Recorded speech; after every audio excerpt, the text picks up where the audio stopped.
Hello, people of God. What you are watching, or what are you getting ready to watch, is a live podcast recording. I was sitting here about to record an episode for the I Need a Word podcast, and I was just like, you know what? Why don't I do a video version? Why don't I do a live version? I got my mic set up here. I got my water. Like, I'm ready to go.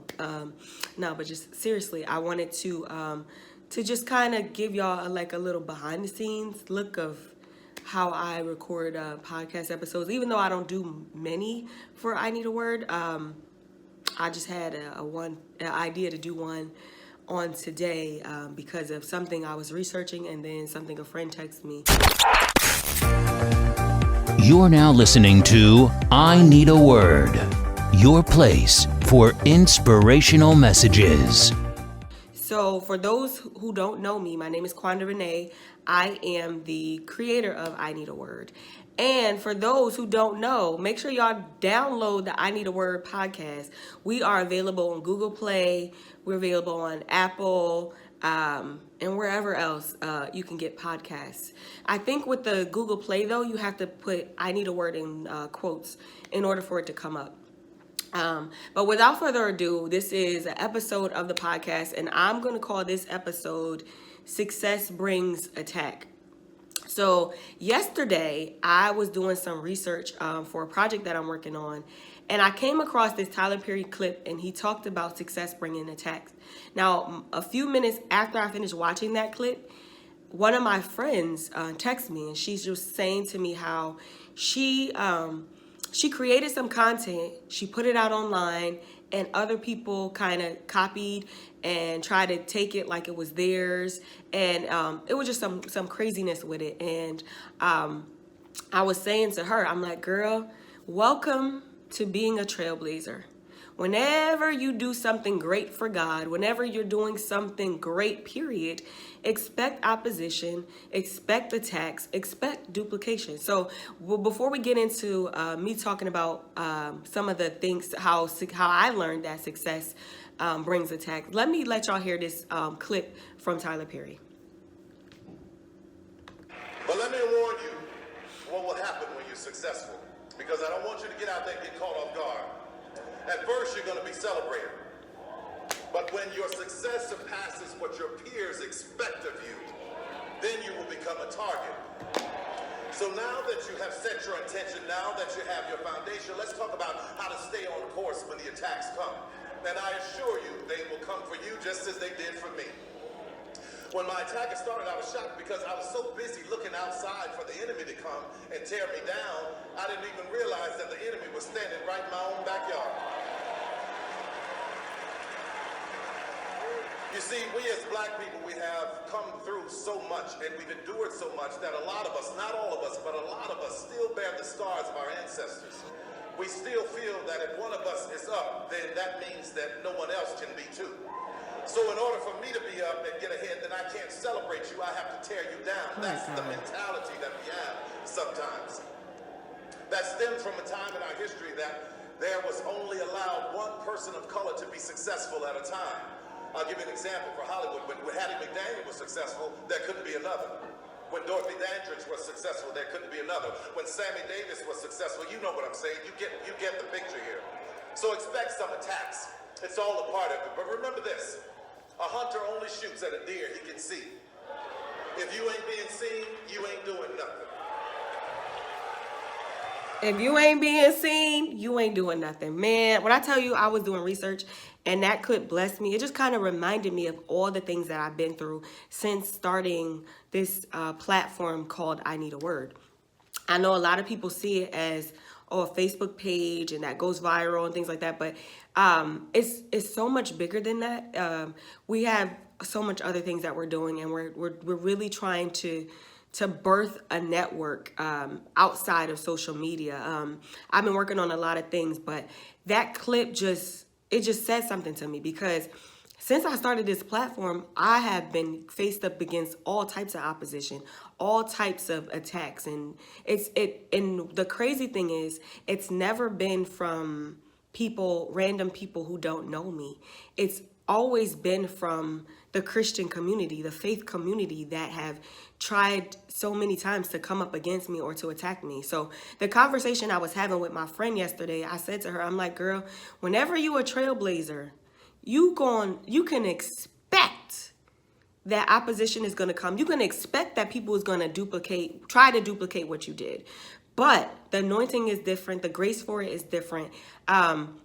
So I don't even get mad when people come and create pages that are identical to I Need a Word. Man, I've had even people copy I Need a Word down to the logo colors. I mean, they took the logo colors, they'll change it. It won't say I need a word. They'll say I need the word, or I need something word. You know what I mean? I've seen it, but that stuff doesn't faze me anymore, because I know that whenever you trailblaze, whenever you do something that's great, people are going to want to duplicate what you did, but they'll never duplicate the success of it. I Need a Word started August 7th, 2016. No, August 6th, 2017. Excuse me. I don't even know when my page started. And that night, 10,000 followers. Day 9, 100,000 followers. Nobody else will be able, unless they have some type of miraculous thing happen or money they put out, no one is ever going to be able to duplicate what I Need a Word has done, what God has used me to do through this whole I Need a Word thing. So I was saying to her, I'm like, girl, this is a part of the process. This is a part of it all. That opposition should push you to go further. And I'm the type of person that when I wrote my first marketing book, I talked about competition and how I don't believe in competition. I feel like what God has called me to do, what God has graced me to do, what I'm set out and purpose to do on this planet, it doesn't compare to anybody. I can't compare it to anybody else, because I'm going to be so great doing what God called me to do that if other people try to copy it doesn't matter. It doesn't matter. Competition doesn't matter, because I'm going to do this thing so great that it makes everything else irrelevant. And that's just my perspective. That's just how I see it. I don't, and even in my book, I was saying how, I don't go searching for the competition. I don't go looking at what they're doing, because I feel like when you're doing something great and you got a purpose, you got to be so laser focused on what you're doing that everything else becomes irrelevant. You got to build, Nehemiah, and not worry about what people are saying, not worried about the attacks that's coming. And that's why I always say to people, I'm like, you got to have a certain amount of stamina. You got to pray. You know what I mean? You got to fellowship with God. You got to continue with God, because if God told you to do a thing and you know it's bigger than you and you know it's greater than you, then he's going to sustain you. He's going to keep you. He's going to make sure that this thing comes to pass. He's going to make sure that he keeps you throughout the process. Now, I Need a Word is 2 years old, right? When I first started I Need a Word, I was very naive. I thought everybody was my friend. I didn't know much about motives. I didn't know much about people coming with agendas. I thought, okay, I know relationship marketing. I know niche marketing. I mean, I can help you, but a lot of the times people were coming because they were attracted to the followers. They were attracted to how can I like not steal? I don't like to use the word steal. How can I like get these followers from me? It's almost like I Need a Word attracted selfish, ambitious people.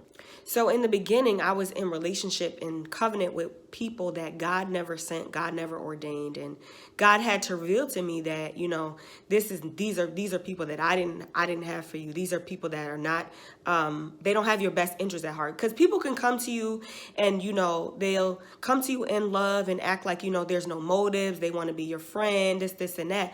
But God could see the ugliness of people's hearts, of our hearts. I'll say that, because we all got some ugliness in our hearts. God could see all of that. So I said all of that to say that success will bring attacks. Success brings enemies. But one thing I've been learning in this last season is, even with the attacks, even with the opposition, the best thing you can do is not respond. Oh my God. There's like a power in not responding to certain attacks, especially because now we live in an age where people, they want to blast you. They want to do it on social media. They want to throw subliminals. They want to just rant and rave about you. But one thing Matthew Stevenson said that blessed my entire life, and I'm gonna read the quote. He says, "You'll never be insulted by someone who's doing better than you." Oh my good God from Zion. You'll never be insulted by someone doing better than you. Y'all, when I tell you that statement blessed my life, because the people that's out here, let's use Monique and Tyler Perry as an example, right? For the last couple of years, Monique has been ranting and talking smack about Tyler Perry and Oprah too. And I have never once publicly seen Tyler Perry respond to Monique. And it makes you think, why would a billionaire come down and respond to somebody who ain't doing nothing? Only people that got time to rant and rave and go on social media and blast you and talk about you every week and just do all of this stuff is people that have too much time on your hand. When you're focused and you're building, you don't have time to respond to foolishness. You don't have time to even think about foolishness. Like, Monique did not stop a check from coming to Tyler Perry's office. Monique did not stop Tyler Perry from building that studio the way he did. Monique did not stop Tyler Perry from writing all the plays and the movies and the shows that he did. So you could be the greatest and you can be the lowest. Even if you're striving to be successful, if God has called you to do something great, it's gonna come with attack. It's gonna come with people saying things. It's gonna come. You also gonna find out people that's in your inner circle, whether they need to be in your inner circle, or whether they need to be in your outer circle. Ooh, you're gonna have to. Success also shows you how you gotta reposition everybody around you, because sometimes people want you to be great. They just don't want you to be greater than them. Oh my God. People want you to be great. They just don't want you to be greater than them. Some people, anybody who can't see you beyond where you are is an enemy to your destiny. And this is where the whole comparison comes in. And it irks me. I can't stand when people compare their life to somebody else's, because I feel like when you compare your life to somebody else's, I feel like that's saying to God, what you did for me wasn't good enough. And I hate that, because God is an awesome God. What he does for me is what he does for me. What he does for you is what he does for you. So you should never get to a place where you feel like you have to compare yourself to somebody else. And only insecure people compare their journeys to other people's journeys. An insecure person will be online scrolling all day, looking at somebody else's life and mad that's not their life. Too much time on your hand. My good God from Zion, y'all. So I don't want to make this a long podcast. I just want to say to y'all, whenever you do something great, whenever God has put you out to do something that's never been done before, expect an attack, expect the enemy. And it's not always the people. It's the spirit behind the people. I had to learn that too. It's a spirit behind the person. That person is battling with insecurities. That person is battling with their life not going how they want it to go. So of course, they ain't got nothing else to do but to attack you, but to say things about you. People that copy and duplicate and steal your ideas, those are people who are not in the presence of God, because God gives all of us wisdom if we ask for it, right? The Bible says, Holy Spirit teaches me all things and brings things to my remembrance. So if I want revelation, if I want wisdom on how to grow something or build something, all I got to do is go to God. I don't got to go look at what my neighbor got going on in their yard and be like, okay, well, I see that's working out for them. Let me try it in my yard. No, I got to do what God has called me to do for the yard that I'm in, for the purpose that I'm walking out. So I wanted to come on and just tell y'all to make sure, not even make sure, just be prepared. If you're going to be successful, it's going to come with attacks. Everybody wants the limelight. Everybody wants to be in the front. Everybody wants all the glitz and glams that come with success, but they don't ever tell you that there's a grieving, there's a mourning, there's a setup to be hated just for being successful. And it's not even, and most of the people that I know that are successful, they never asked for the success. God gave them. God blessed them to be successful. They didn't want to do some of the things they didn't do. I know preachers that didn't even want to be preachers. You know what I mean? I know evangelists that didn't want to be evangelists, but they were called to do it. You know what I mean? And I think about my own life too. I never thought I would be having what I see as a network. I wanted, my perfect life was going to be working for BT. I wanted to be a part of their marketing team. I wanted to either work for BT or Pepsi. That's all I wanted to do, VIP marketing. I didn't want nothing to do with no Christian platform. I didn't want nothing to do with people of God. You know, like, I didn't want nothing, like, I believe in God.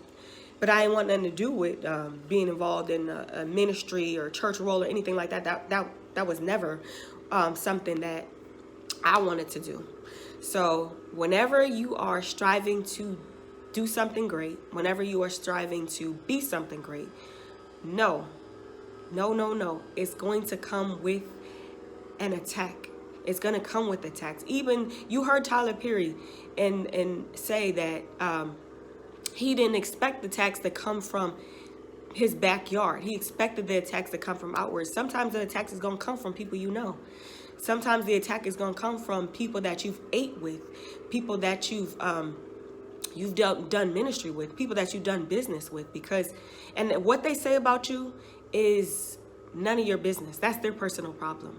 Anybody who could get up and say, I don't like you, I don't like her, I don't like how she speaks, I don't like what she represents, that's their personal problem. Remember what I told you, Dr. Matthew Stevenson said, you'll never be insulted by somebody doing better than you.